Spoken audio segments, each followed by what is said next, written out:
Senhoras e senhores, boa tarde. Retornaremos com a nossa programação.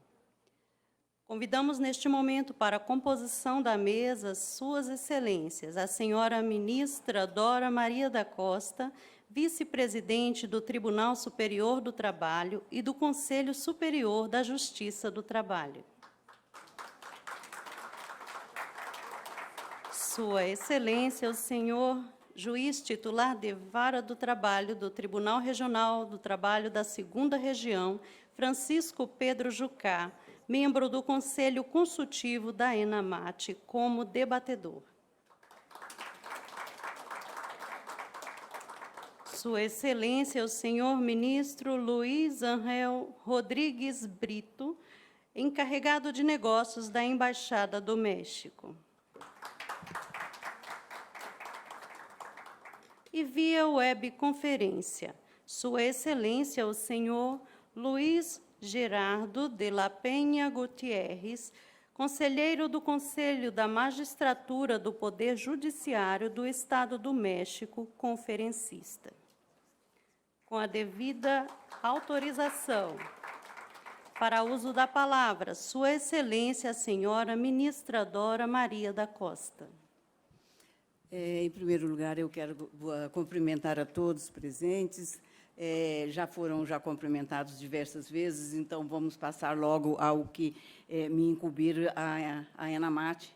E quero agradecer ao ministro Aloysio Corrêa da Veiga pelo convite que me foi dirigido.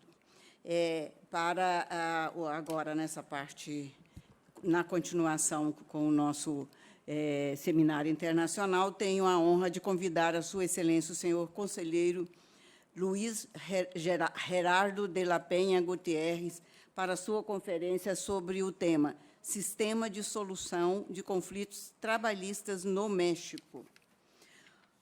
O nosso conferencista é doutor em Direito pela Universidade de Anáhuac, mestre em Direito do Trabalho pelo Instituto de Pós-Graduação em Direito, mestre em Direito Constitucional e Proteção pela Universidade Ibero-Americana, especialização em Direito Eleitoral pela Escola Judicial do Tribunal Eleitoral do Poder Judiciário da Federação, especialização em Relações Trabalhistas pelo Instituto de Pós-Graduação em Direito, especialização em Direitos Humanos pela Universidade de Castilha de la Mancha, Espanha, mediador privado credenciado pelo Centro de Justiça Alternativa do Superior Tribunal de Justiça do Distrito Federal, estudos em Ciências Sociais pela Universidade do Texas, em Dallas, Estados Unidos, bacharel em Direito pela Universidade de Guanajuato,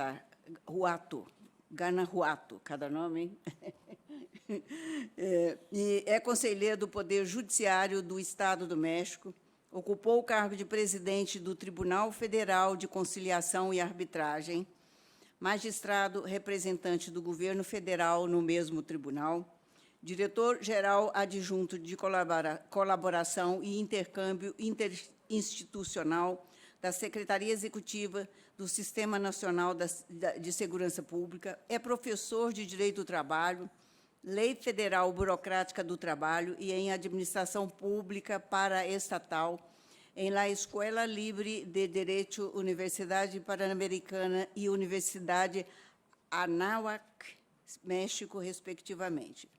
Em 2017, lecionou a primeira cátedra na Faculdade de Direito da Universidade Anáhuac, México, palestrante em diferentes fóruns nacionais e internacionais, instrutor das Jornadas de Conciliação sobre a Reforma Trabalhista na área da Justiça do Trabalho, ministradas pelo Conselho da Magistratura Federal nas localidades de Guanajuato e Toluca, Estado do México.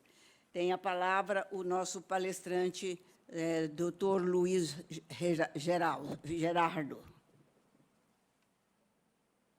Muchísimas gracias. Muito agradecido por esse hermoso país hermano, por esse convite para praticar sobre a reforma constitucional ao sistema de justiça laboral do México. A persona da ministra Saludo cumprimenta todos os tribunais de trabalho do hermoso país outra vez e aproveito também para saludar todos os encarregados de negócios da Embaixada do México em Brasil. Hoje estamos, sem dúvida, a mais importante reforma constitucional nos últimos 100 anos no México. Vamos recordar a vocês que a Constituição de 16 e 17, a Constituição de Querétaro e aquela Constituição de que tão orgulhosos sentimos. Não pretendíamos ter um artigo 123 institucional que queria uma função constitucional de direito de trabalho que pretendíamos fazer no México. Pretendemos modernizar o direito a trabalhar, que já temos constitucionais os artigos 4 e 5 da Constituição, em México desde 1957, e outras grandes ideias também de outras pessoas constituintes, como pastorais e outros, que decidimos ter um artigo 126. A propósito a primeira Constituição Econômica e Social do mundo, vamos recordar que, inclusive, anterior à Constituição, que o artigo 123, então, sem apartar essa 20, dizemos que os conflitos entre patrões e trabalhadores, entre capital e trabalho, entre os fatores da produção, será submetido às juntas de conciliação e arbitragem. Essas juntas de arbitragem e conciliação eram bipartidas, ao qual tinham os representantes dos trabalhadores, um representante dos empregadores e o Estado representado na persona do presidente da Junta de Conciliação e Arbitragem. E essas juntas se encontravam na órbita do Poder Executivo, de maneira que a sua natureza jurídica foi sublinhada pela Suprema Corte desde o ano 1924, quando são verdadeiros tribunais, são os competentes para resolver todas as controvérsias individuais e coletivas em matéria de trabalho e para fazer cumprir toda a sua determinação. Com esse desenho constitucional e com esse arreglo, com esta arrumação, ficamos completamente constitucionais. Desde que 24 de fevereiro de 17, tivemos, sem dúvida, a mais importante reforma constitucional em matéria de trabalho nos últimos 100 anos, e que vai em 3 grandes eixos. Primeiro eixo, vamos ter negociação coletiva verdadeira. E por isso hoje o artigo 123, segundo parágrafo da Constituição, estabelece categoricamente que para a firma de um contrato coletivo inicial será a proposta de uma organização sindical verdadeiramente representativa. Já sabemos que a Lei Federal do Trabalho estabelece que organizações sindicais, para ter a constância de representatividade, vai que ter pelo menos uma questão de 30% em um centro de trabalho. O segundo grande eixo, de democracia sindical. Então, por isso, o artigo 123, na parte A, estabelece, entre outras coisas, que para a seleção dos corpos diretivos sindicais será o propósito de voto personal, livre e secreto dos trabalhadores. E a Lei Federal do Trabalho estabelece também a qualidade do voto direto dos trabalhadores. Da maneira que características devem ter o voto para eleger os seus corpos diretivos: pessoal, livre, direto e secreto.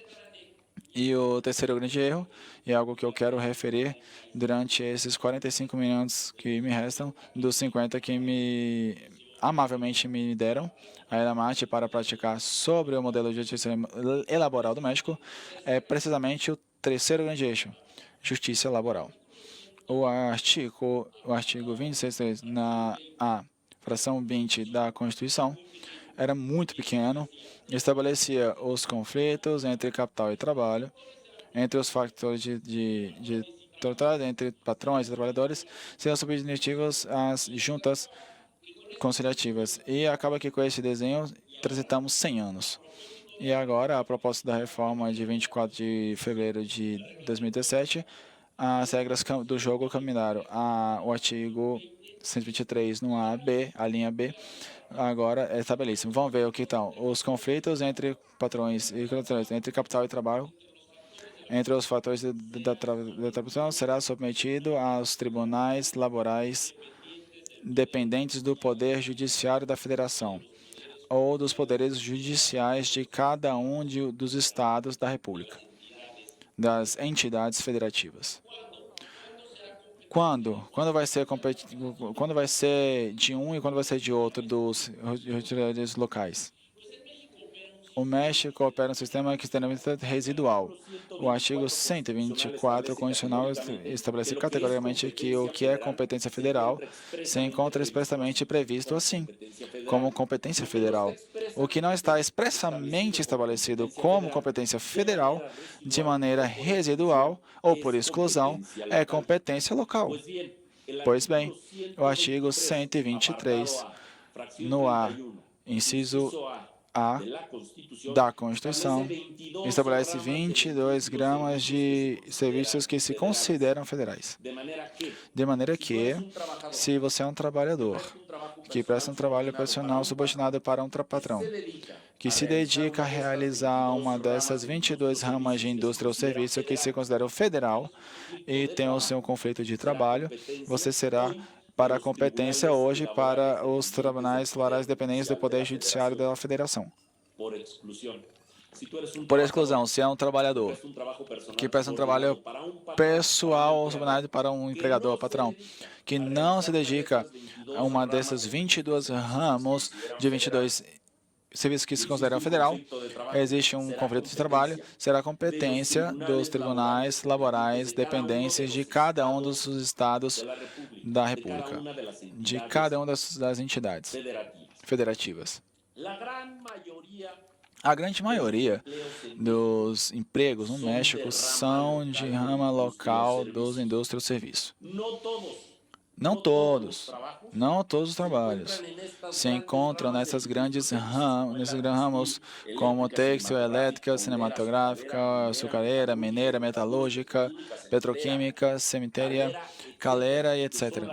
São as ramos federais de indústria e serviços. A grande maioria dos trabalhos no México encontram-se nessas pequenas empresas, empresas familiares, restaurantes, negócios pequenos.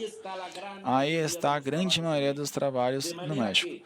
De maneira que o reto que temos no México e nas entidades federativas, e cada um dos estados da República, dos poderes judiciais locais, é maiúsculo em matéria de direito do trabalho, de maneira que estabelece categoricamente que a Constituição, os conflitos entre patrões e trabalhadores serão submetidos aos tribunais laborais, independente da Federação, independente dos poderes judiciais das entidades federativas, cujos integrantes, diz a própria Constituição, serão designados requisitos os artigos 94 e 97 da Constituição para poder fazer parte. 116, fração terceira, para os poderes judiciais de cada uma das entidades da República.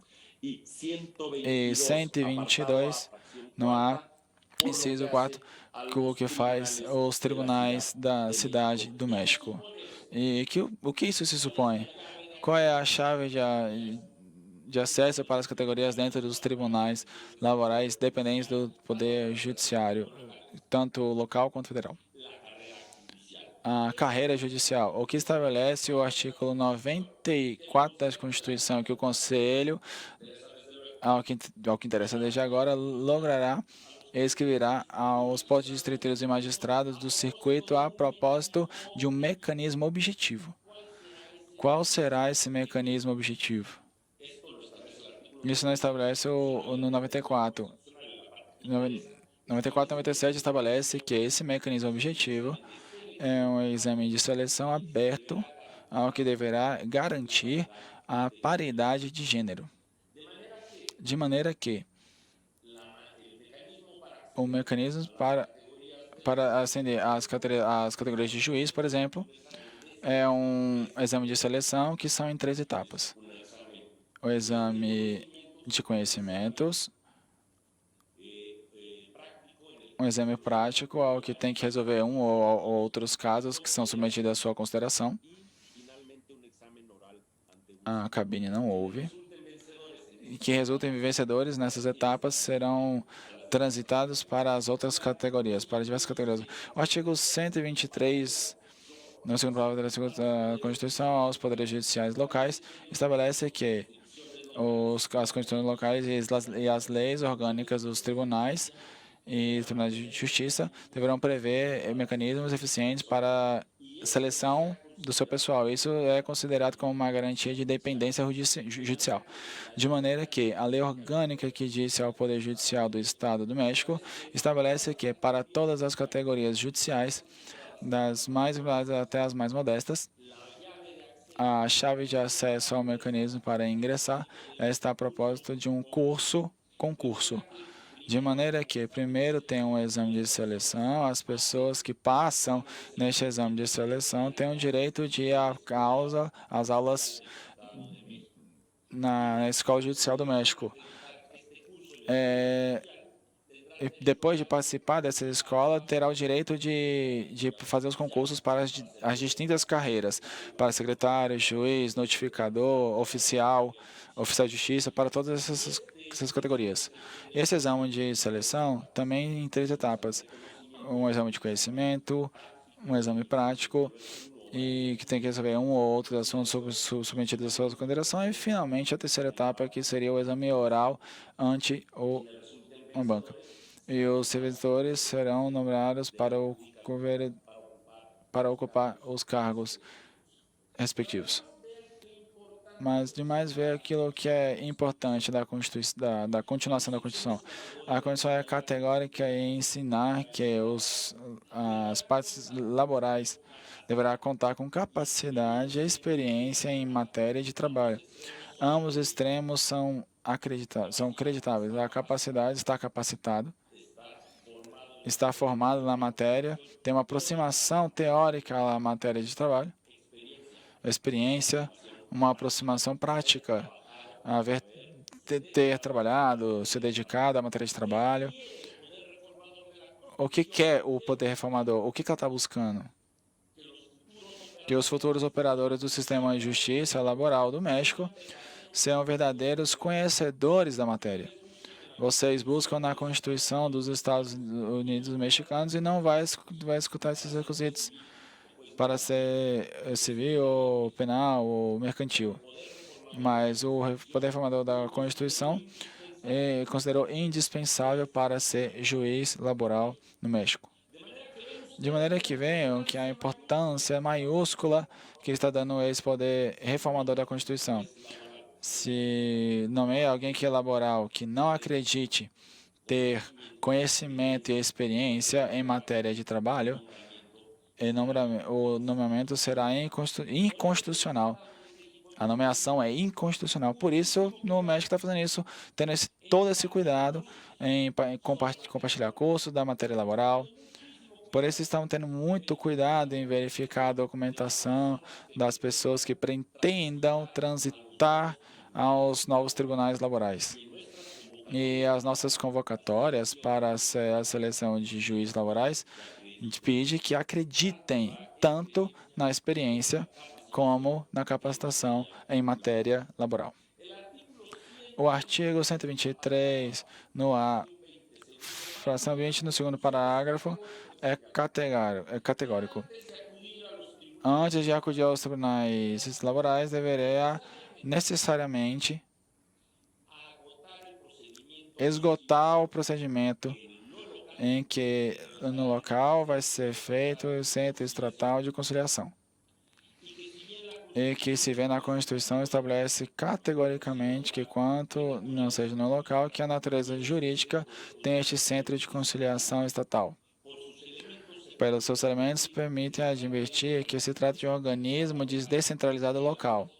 A lógica é que tem personalidade jurídica e, finalmente, a lei que cria o Centro Estatal de Conciliação Laboral do Estado do México, essa foi precisamente a natureza jurídica que se deu. Um organismo descentralizado local, cuja cabeça do setor é precisamente a Secretaria de Trabalho. Vejam vocês como a Constituição não estabelece nenhuma exceção para que antes de acudir ao procedimento judicial, tenha que agotar a conciliatória e sede administrativa no seu centro de administração laboral local, tanto os ramos locais de indústria ou serviço. Não obstante, a Lei Federal do Trabalho, no artigo 85, estabelece algumas exceções, os quais são bastante racionais. Agotar a instância conciliatória é a primeira fração. Quando se trata de discriminação no emprego por ocupação de gravidez, assim como por abuso sexual ou ter um problema vincular, se vê a preferência sexual, étnica, como se vê só quando a problemática laboral é a sua parte de discriminação que tende a afetar a dignidade da pessoa. Não tem necessidade de esgotar a conciliatória, o que é bastante racional. Por exemplo, se você é uma mulher que está grávida, esse foi um problema que gerou a ruptura do vínculo laboral, pois vai conciliar o quê? Seria um ato que atenta contra a sua própria dignidade.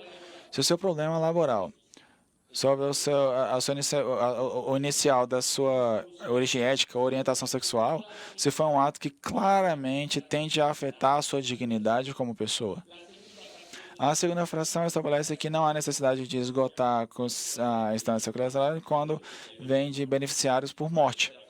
A terceira é: não há necessidade de esgotamento quando se trate de procedimento de segurança social.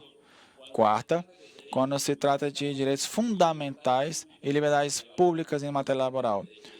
Direito de liberdade sindical, negociação coletiva, reconhecimento efetivo da dita negociação, de prevenir o trabalho infantil, quando se trata de prevenir o trabalho forçado, se trata de o trabalho obrigatório. Se é para prevenir isso, os dispositivos legais deveriam ter os elementos e documentos anexados que comprovem isso, que permita ser evidenciado isso em uma dessas hipóteses nessa Lei Federal do Trabalho. O artigo 123, no 23º parágrafo, é categórico em ensinar que o procedimento conciliatório que se seguirá precisamente ante os centros de conciliação consiste numa audiência que será obrigatória e a subsequente é o que as partes em conflito queiram. Veja vocês, o coração da reforma em matéria de justiça laboral se trata de que concilie o mais e julgue o menos. A ideia é que quanto mais der para resolver do meio alternativo do centro de controvérsias, que é a conciliação. Veja vocês, muito debate seria no médico quando tirou a obrigação para que antes de acudir ao juízo tivesse que necessariamente em matéria laboral acudir provocar a matéria laboral. Tem duas matérias básicas de resolver as controvérsias: a heterocomposição e a autocomposição. A heterocomposição seria agindo com a contra, resolver a controvérsia sobre a sua consideração do juiz. E a autocomposição, as partes em conflito trabalham em negócio na negociação da sua controvérsia. Pois no México a gente deu conta, concretamente, nem experiência, quanto menos do Estado do México, que os médicos alternos da parte de controvérsia são sumamente eficazes e que tem comprometimento voluntário dos convênios emitidos a propósito do uso dos meios alternos para resolução de controvérsia é muito mais eficaz que o cumprimento voluntário da sentença. De maneira que o procedimento conciliatório consiste em uma audiência obrigatória e subsequente só se as partes quiserem, porque vem pelo princípio de voluntariedade para a solução de controvérsias. terão consequências audiências quando as partes em conflitos assim o querem, a efeito de que possam se conciliar. E quanto tempo vão ter em conciliação? 6 horas, 6 meses, 6 anos, quanto? 45 dias estabelece a Lei Federal do Trabalho. Que maravilha! Que podemos resolver os problemas laborais em 45 dias. Que logremos, que conseguimos mudar a ótica que estávamos olhando a ótica do trabalho, que como vocês sabem no México, o juízo laboral tinha que ser subamente largos, longos, e uma das principais finalidades que busca essa reforma constitucional é que a justiça laboral seja verdadeiramente rápido. Que maravilha que conseguimos resolver os conflitos laborais em 45 dias. E por que isso é relevante? Quanto tempo vamos estar na etapa conciliatória? Pela prescrição. De maneira, então, que 45 dias estaremos na etapa conciliatória. Destacado o anterior, o próprio artigo constitucional estabelece que os convênios terão a categoria de coisas usadas e que aqui vem o grande nível acadêmico. Como que a categoria de coma se não tem visto um ponto? Porque é uma obrigação jurídica, mas é uma fixação jurídica que tem a eficácia do convênio. Do que serviria trabalhadores e trabalhadores estarem trabalhando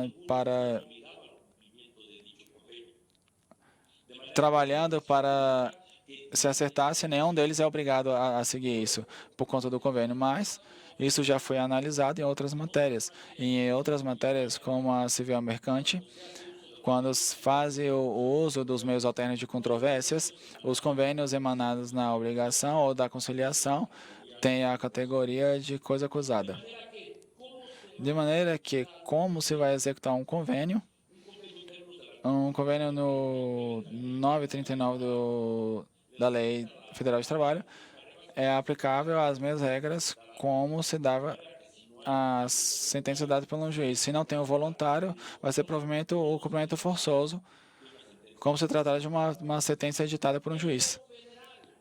Em lei federal, fica por isso importante praticar essa parte competencial entre os ramos locais e os ramos federais. No local, como eu comentei, a conciliação se realizará no Centro Estatal de Conciliação, como tem o artigo 123.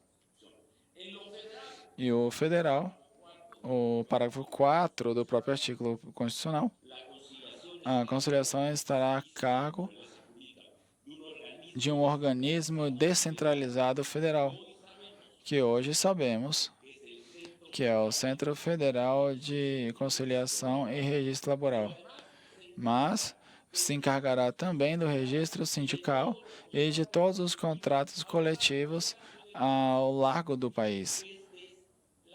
Então, essa é a questão mais importante. O registro sindical e o registro de todos os contratos coletivos de trabalho está sobre uma só autoridade, que é o Centro Federal de Consideração e Registro Laboral. E que diz logo que tem vários escritórios por todo o país. É uma só entidade do governo que se encarrega do registro sindical e do registro dos contratos coletivos de trabalho, como era antes da reforma constitucional de 24 de fevereiro. O registro sindical, por contrato federal, se encontrava na direção de direitos de associações, dependente da Secretaria do Trabalho e Previsão Social. Antes da reforma, a possibilidade de registro de sindical e contratos coletivos estava na órbita do Poder Executivo Federal. Porquanto agora os ramos de serviços locais estavam na Junta de Conciliação e Conciliação Local, independente da Secretaria de Trabalho de cada um dos estados da República, das entidades federativas. Estava na órbita do Poder Executivo Local. E o propósito dessa reforma constitucional é deixar exclusivamente tanto as Romas federais e locais para ser competência do Centro Federal de Justiça e Registro Laboral. Só esse centro será o único encarregado de outorgar o registro sindical e as chamadas tomadas de nota e de registrar todos os contatos coletivos a todo o largo. E a importância maiúscula que tem esse Centro Federal. Titulado Centro Federal de Conciliação de Registro Laboral, desde a minha ótica, para se tocar em toda essa parte laboral do México, é importantíssimo. De maneira que o Centro Federal corresponde à conciliação em matéria federal e o registro de todos os sindicatos e contratos coletivos a todo o largo e antes do país. É a figura mais importante do México. É tão importante que, como já comentei, a natureza jurídica do Centro Federal é um organismo descentralizado federal. O artigo 90 constitucional da Constituição Política dos Estados Unidos Mexicanos estabelece que a administração pública se divide em dois, centralizada e paraestatal. E para esses artigos, esse artigo 90 constitucional tem essa regulamentação, a Lei Orgânica da Administração Pública Federal e a Lei Federal de Entidades Paraestatais. O artigo 1º da Lei Orgânica da Administração Pública Federal estabelece que, no que interessa, que os órgãos centrais federais se encontram dentro da administração pública paraestatal. E o que significa que está dentro da administração pública paraestatal? Qual é a diferença com a administração pública centralizada? A administração pública centralizada é uma dependência hierárquica e imediata e direta com o presidente da República. E quem está na administração pública centralizada? Escritório do presidente, a Secretaria Jurídica e os órgãos reguladores de energia, por exemplo, Comissão de Administração Pública Paraestatal, com sua outra característica, tem uma dependência imediata com o presidente, quer dizer, não depende hierarquicamente do presidente. De maneira que os organismos descentralizados formam parte da administração pública paraestatal. Agora, a Lei Federal de Paraestatal estabelece que a regra geral de nomeamento dos títulos de entidades é uma jurisdição direta do presidente da República. Essa é a regra geral. É para a grande maioria dos organismos descentralizados e federais do México. Não obstante, vejam vocês a importância que o poder deu reformador ao Centro Federal de Conciliação de Registro Laboral. Por isso eu quis explicar isso. Porque a Constituição estabelece que para nomear os titulares de centro, deve estar para a vontade desse poder. O primeiro, o presidente tem a faculdade constitucional de propor 3.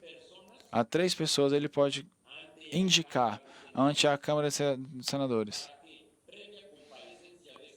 para que com essas pessoas tenha a prévia, quando um improrrogável prazo de 30 dias, o Senado da República pode resolver quem dentro dessas 3 pessoas ocuparão o cargo de titular do Centro Federal de Conciliação e Registro Laboral. O que acontece se os 3 são rejeitados? O presidente tem a oportunidade de propor outras 3 pessoas por um improrrogável prazo de 30 dias. E o Senado deve escolher resolver.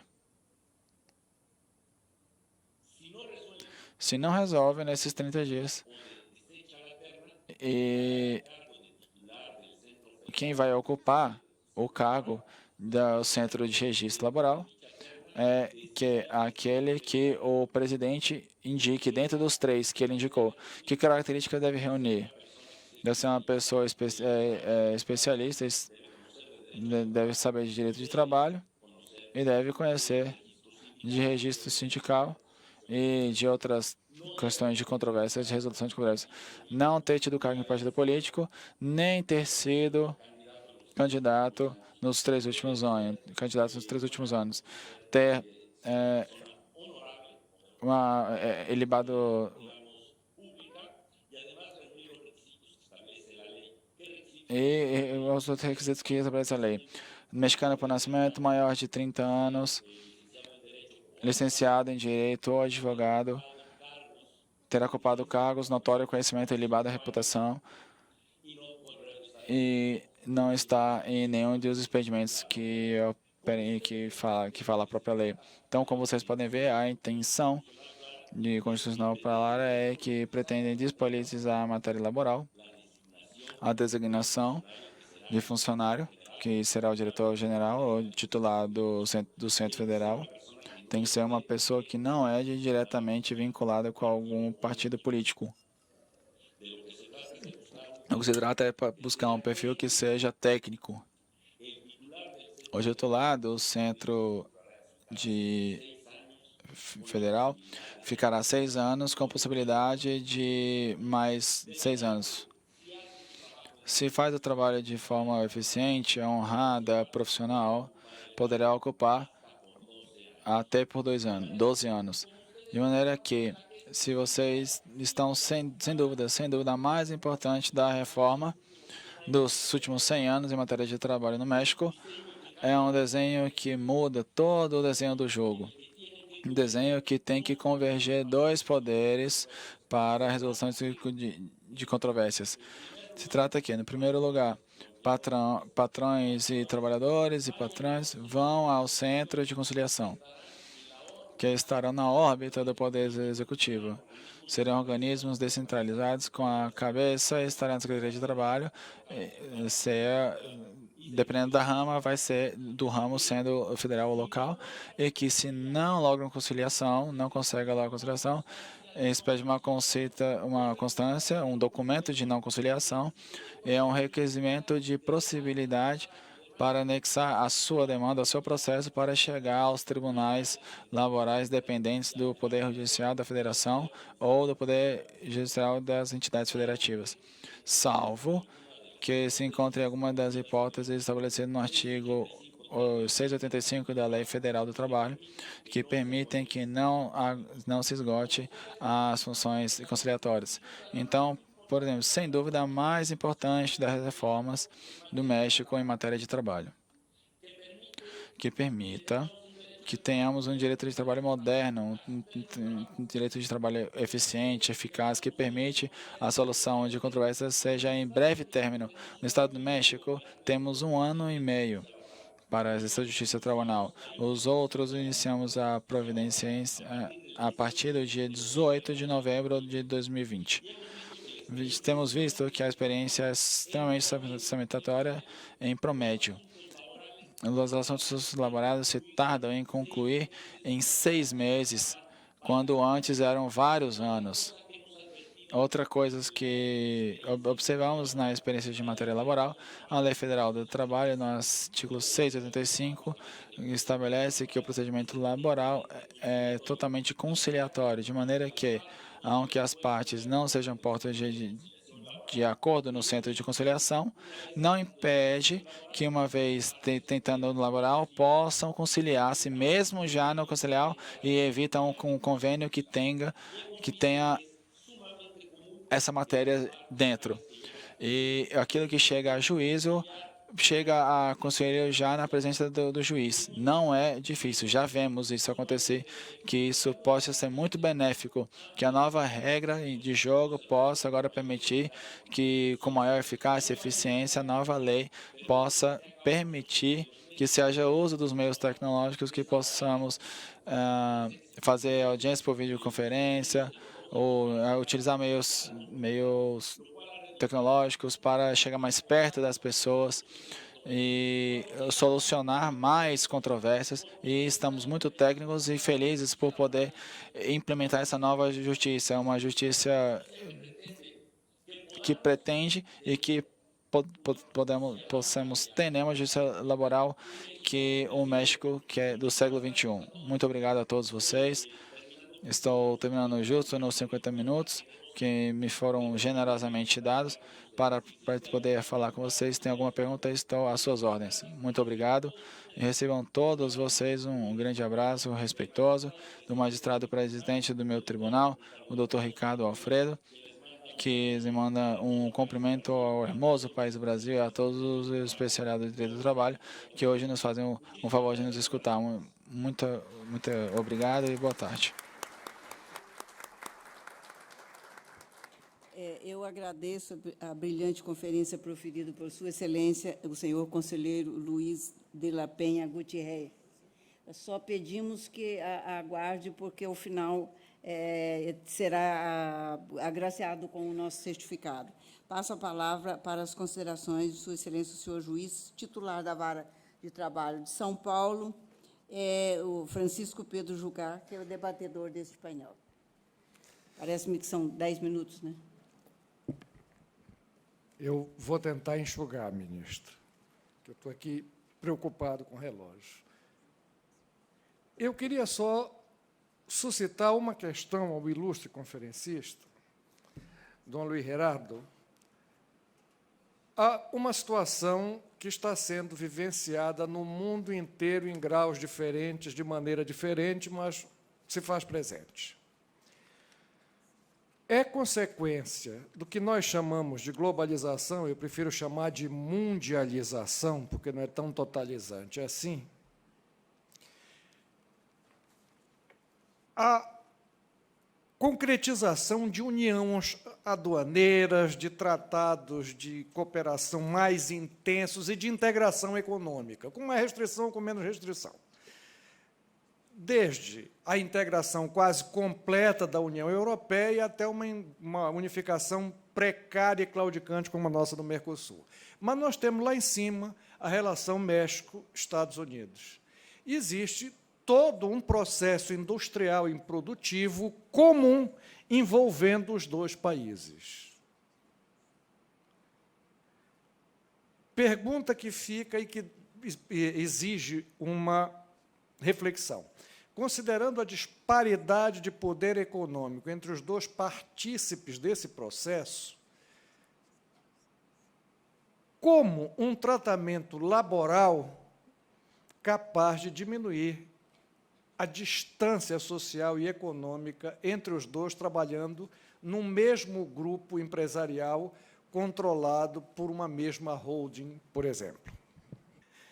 Mi Castilla no es como la tuya manchega, es leonesa salmantina, pero nos comprendemos muy bien, yo creo. Te ha preguntado si el proceso de integración económica entre dois países, como se hace en casi todo el se mundo, faz em quase todo o mundo, os processos integrativos, la relación México-Estados México-Estados Unidos, em que há distância, diferencia económica y social entre los trabajadores de los dos países, cómo hacer un tratamiento menos distinto diferente en trabajadores de un grupo económico que actúe en los dos países al mismo tiempo. Ao mesmo tempo. É possível? Obrigado. Agradeço muito essa pergunta, porque precisamente um dos grandes autores de questões que geraram esta reforma, tanto constitucional do ano 2017 como o legal de 1º de maio de 2019, foram precisamente os tratados comerciais. Recordo vocês que o Tratado Transpacífico, que foi muito usado pelo Barack Obama, foi o que gerou no México que reformasse a Constituição em 2017.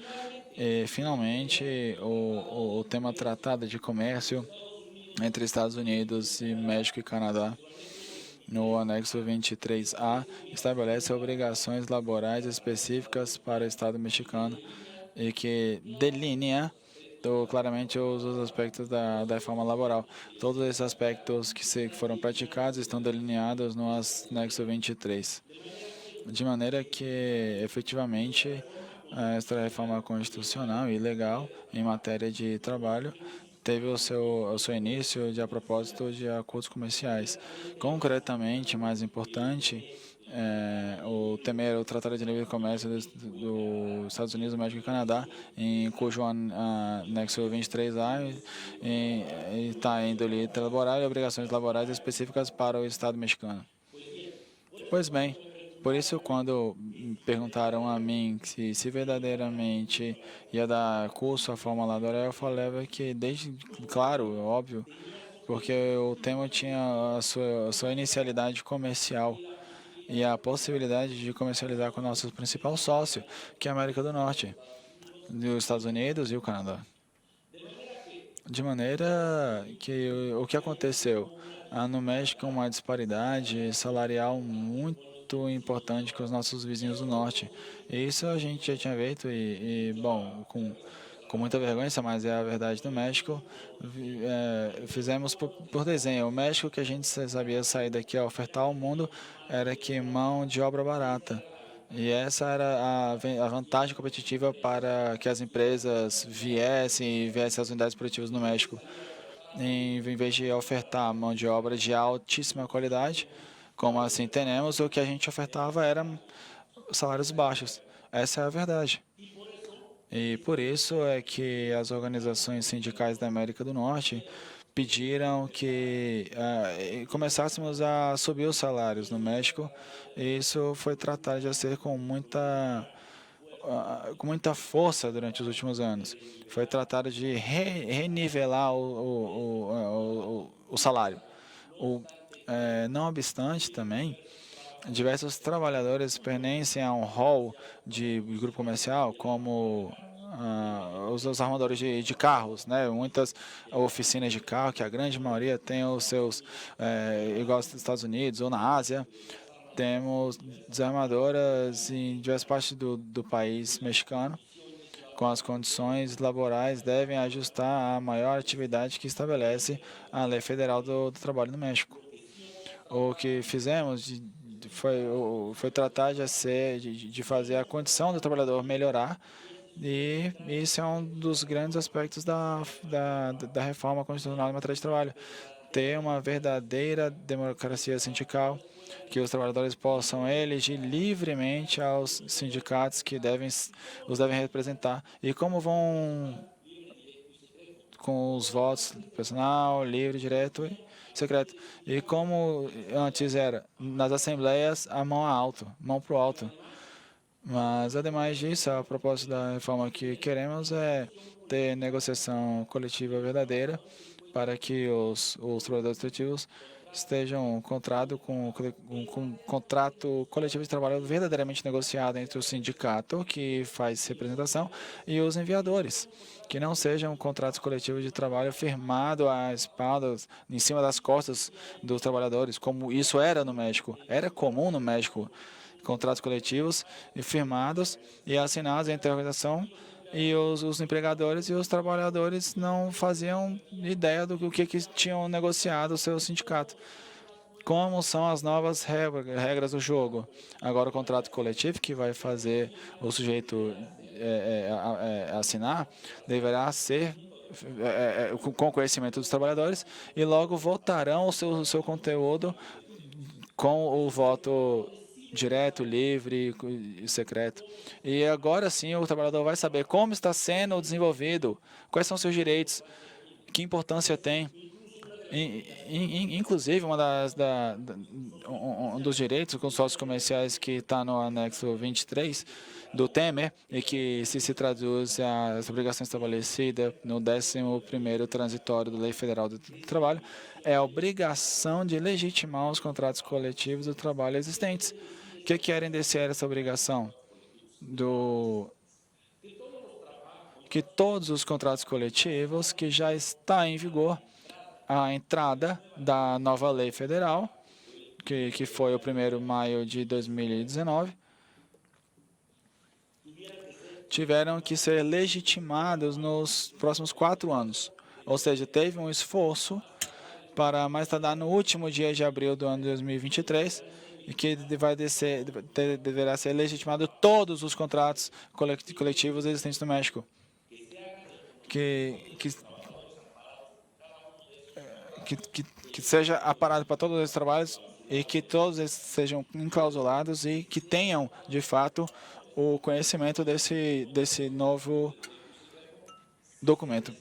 E para ver se tem o respaldo ou não o conteúdo desse novo contrato, que passa a ser não o procedimento de legitimação, senão se vai ser feito essa legitimação, substituindo para o patrão todas as obrigações econômicas para que sejam iguais ou superiores às leis estabelecidas na lei em favor dos trabalhadores. De maneira que esse é o pior dos mundos para os patrões e trabalhadores, que não seja feita a legitimação. Se é legitimado, aí tem a sua vigência e que passa, se não, se tem a legitimação, o contrato deixa de ter vigência, estando impossibilidade a outra organização sindical solicitar o contrato coletivo. É um contrato foi algo muito que devem ter, foi na planta de General Motors, onde não se legitimizou o contrato de uma empresa de um tamanho como é uma montadora automotora. E, como vocês estão vendo, estamos modernizando os direitos de trabalho, como eu estava falando, para ter um direito que se arregle, que se ajeite ao mundo globalizado. Muito obrigada ao conselheiro e ao nosso juiz aqui, que tentou resumir para provocar um debate, mas eu sei que nós estamos com o horário já um pouco avançado, então eu vou permitir a não fazer nenhum outro comentário, apenas devolver a palavra para o cerimonial. Neste momento, será feita a entrega virtual do certificado ao conferencista.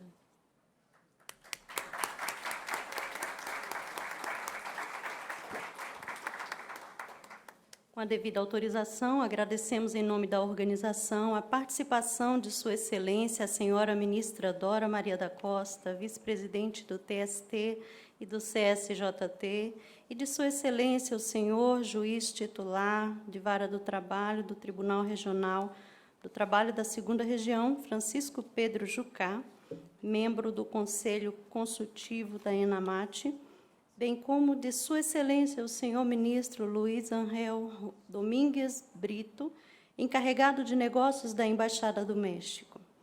Neste momento, aguardaremos, então, o desfazimento desta mesa. Logo já avisamos que, após a última conferência, a próxima, será servido um coquetel no salão de recepções do 6º andar deste bloco B, e todos estão convidados.